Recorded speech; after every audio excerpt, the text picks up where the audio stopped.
Hello friends, welcome back to Aishu's vlog. ഇന്ന് ഞാനിവിടെ തയ്യാറാക്കാൻ പോകുന്നത് എഗ് ഫ്രൈഡ് റൈസ് ആണ്. അപ്പോൾ നമുക്ക് ഇൻഗ്രീഡിയൻസിലേക്ക് കിടന്നാലോ. അരി 2.5 കപ്പ്, വെളുത്തുള്ളിയും ഇഞ്ചിയും ചെറുതായി കട്ട് ചെയ്തത് 1 ടേബിൾ സ്പൂൺ, പച്ചമുളക് 2 എണ്ണം, ക്യാപ്സിക്കം ചെറുതായി കട്ട് ചെയ്തത്, ഒരു ക്യാപ്സിക്കത്തിൻ്റെ പകുതിയാണ് ഞാനിവിടെ എടുത്തിട്ടുള്ളത്, ഒരു മീഡിയം സൈസ് ക്യാരറ്റ് ചെറുതായി കട്ട് ചെയ്തത്, ബീൻസ് 5 എണ്ണം ചെറുതായി കട്ട് ചെയ്തത്, ഒരു വല്യുള്ളി ചെറുതായി കട്ട് ചെയ്തത്, മുട്ട 4 എണ്ണം, കുരുമുളക് പൊടി ആവശ്യത്തിന്, സോയാ സോസ്, ഓയിൽ ആവശ്യത്തിന്, വിനീഗർ 1/2 ടേബിൾ സ്പൂൺ, ഉപ്പ് ആവശ്യത്തിന്. ഇനി ഇതെങ്ങനെയാണ് തയ്യാറാക്കുന്നതെന്ന് നോക്കാം. അരി നന്നായി കഴുകിയതിന് ശേഷം വെള്ളത്തിൽ ഒരു 10 മിനിറ്റ് കുതിർത്ത് വെക്കുക. ഇനി ഒരു പാത്രത്തിൽ 7 ഗ്ലാസ് വെള്ളം ഒഴിച്ച് നന്നായി തിളച്ചതിന് ശേഷം അതിലേക്ക് 2 സ്പൂൺ ഓയിൽ ചേർക്കുക.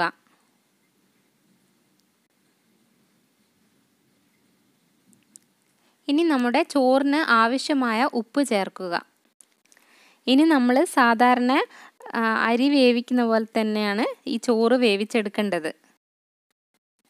വെള്ളം നല്ലപോലെ തിളച്ച് വന്നിട്ടുണ്ട്. ഇനി ഇതിലേക്ക് നമ്മൾ കുതിർത്ത് വെച്ച അരി മുഴുവനും ചേർക്കാം. ഫ്രൈഡ് റൈസ് ഉണ്ടാക്കുന്നതിൻ്റെ ഒരു 5 മണിക്കൂർ മുന്നേ ചോറ് വേവിച്ച് വെച്ചാൽ നല്ലതായിരിക്കും. അപ്പോൾ നമ്മുടെ ചോറ് ഒരു 1/4 വേവായിട്ടുണ്ട്. അപ്പോൾ ഇനി നമുക്ക് ഇത് ഒന്ന് ഡ്രെയിൻ ചെയ്തെടുക്കാം. നമ്മുടെ സാധാരണ ചോറ് എങ്ങനെയാണോ ഡ്രെയിൻ ചെയ്യുന്നത് അതുപോലെ തന്നെ ഡ്രെയിൻ ചെയ്താൽ മതി. ഇനി ഒരു ബിരിയാണി പോട്ട് എടുത്തിട്ട് മീഡിയം ഫ്ലെയിമിൽ വെച്ചതിന് ശേഷം അതിലേക്ക് ആവശ്യമായ ഓയിൽ ചേർക്കുക. ഓയിൽ ചൂടായതിന് ശേഷം അതിലേക്ക് ഇഞ്ചി വെളുത്തുള്ളി കട്ട് ചെയ്തത് ചേർക്കാം. എന്നിട്ട് നല്ലപോലെ ഇളക്കി കൊടുക്കുക. ഇത് ബ്രൗൺ കളറൊന്നും ആവണ്ട, ജസ്റ്റ് ഒന്ന് ഫ്രൈ ചെയ്തെടുത്താൽ മതി. ഇനി ഇതിലേക്ക് പച്ചമുളക് ചേർത്തതിന് ശേഷം നന്നായി ഇളക്കി കൊടുക്കുക.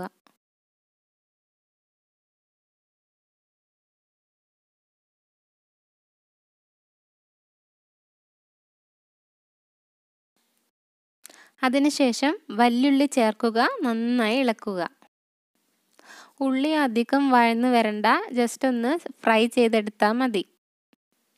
ഇനി ഇതിലേക്ക് ക്യാപ്സിക്കം, ക്യാരറ്റ്, ബീൻസ് ഇവ മൂന്നും ചേർത്ത് നല്ലപോലെ ഇളക്കി കൊടുക്കുക. ഒരു 2 to 3 മിനിറ്റ്സ് ഇതൊന്ന് കുക്ക് ചെയ്തെടുക്കുക.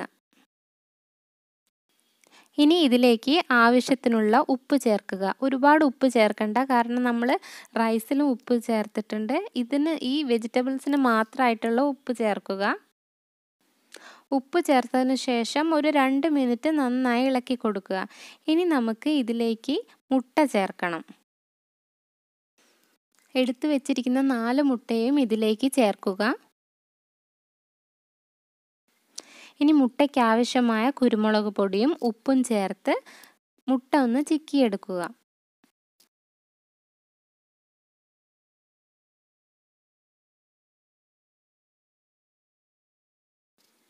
മുട്ട നന്നായി വെന്തതിന് ശേഷം നമുക്ക് വെജിറ്റബിൾസുമായിട്ട് മിക്സ് ചെയ്യാം. വേവിച്ച് വെച്ചിരിക്കുന്ന ചോറ് ഇതിലേക്ക് ചേർക്കുക. ഇനി ചോറ് നല്ലപോലെ മിക്സ് ചെയ്തെടുക്കുക. നല്ലോണം മിക്സ് ചെയ്തതിന് ശേഷം ഇതിലേക്ക് ആവശ്യത്തിന് കുരുമുളക് പൊടി ചേർക്കുക.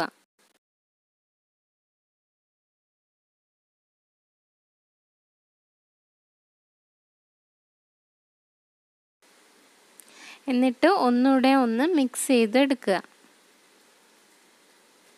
നന്നായി മിക്സ് ചെയ്തതിന് ശേഷം ഇതിലേക്ക് സോയാ സോസ് ഒഴിക്കുക.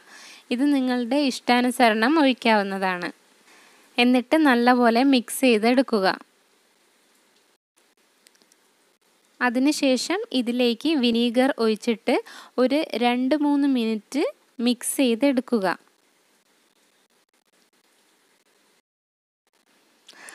അപ്പം നമ്മുടെ ഫ്രൈഡ് റൈസ് ഇവിടെ റെഡി ആയിരിക്കുകയാണ്. ഇനി നമുക്ക് ഇത് ഒരു സെർവിങ് ബൗളിലേക്ക് മാറ്റാം.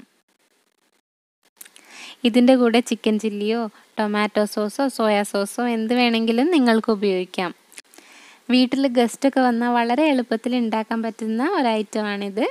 അപ്പോൾ നിങ്ങൾക്ക് എല്ലാവർക്കും ഈ വീഡിയോ ഇഷ്ടപ്പെട്ടു എന്ന് കരുതുന്നു. എന്തായാലും എല്ലാവരും ഇത് ട്രൈ ചെയ്ത് നോക്കണം.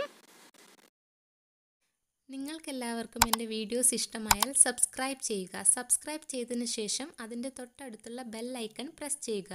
ബെൽ ഐക്കൺ പ്രസ് ചെയ്താൽ ഞാൻ വീഡിയോസ് അപ്ലോഡ് ചെയ്യുന്ന സമയത്ത് നിങ്ങൾക്കതിൻ്റെ നോട്ടിഫിക്കേഷൻ ലഭിക്കുന്നതാണ്.